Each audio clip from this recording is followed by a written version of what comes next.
பிரியமானவர்களே, இயேசு கிறிஸ்துவின் நாமத்தில் உங்களுக்கு என் அன்பின் வாழ்த்துக்கள்.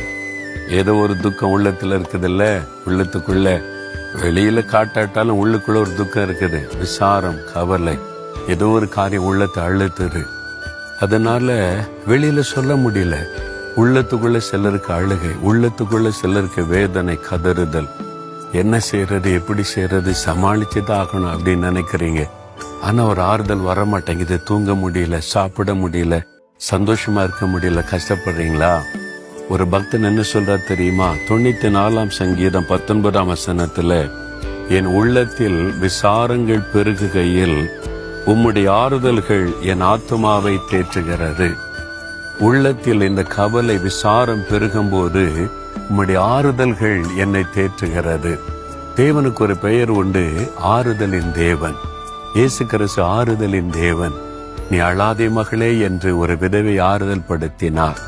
நீ ஏன் அழுகிறாய் என்று சொல்லி ஆறுதலான வார்த்தை பேசினார். தன்னுடைய பிள்ளைகள் அழுத போது அவரும் அழுது கண்ணீர் வடித்து ஆறுதல் படுத்தின சம்பவங்கள் வேதத்தில் இருக்கிறது. அப்ப அவர் சகலவிதமான ஆறுதலின் தேவன். அவர் உங்களுடைய இருதயத்தில் இருக்கிற விசாரங்களை மாற்றி உங்களை ஆறுதல் படுத்துவார். இப்ப இயேசு உங்களை ஆறுதல் படுத்துகிறார். என் மகளே, என் மகனை, ஏன் அழுகிற? என் உள்ளத்துக்குள்ள உட்கார்ந்து கதறி கொண்டு இருக்கிற நான் இருக்கிற உனக்கு உங்களை ஆறுதல் படுத்துகிறார். அவருடைய ஆறுதல் உங்களை தேற்றுகிறாரு. இப்ப ஆண்டவரை பார்த்து சொல்லுங்க, ஆண்டவரே, இந்த விசாரங்கள், கவலைகள், துக்கங்கள், பாடுகளுக்காய் ஸ்தோத்திரம். என் உள்ளத்தில் விசாரங்கள் பெருகும் போது உம்முடைய ஆறுதல்கள் என்னை தேற்றுகிறதை அதற்காக ஸ்தோத்திரம், ஸ்தோத்திரம், ஸ்தோத்திரம். இயேசுவின் நாமத்தில் ஆமென், ஆமென்.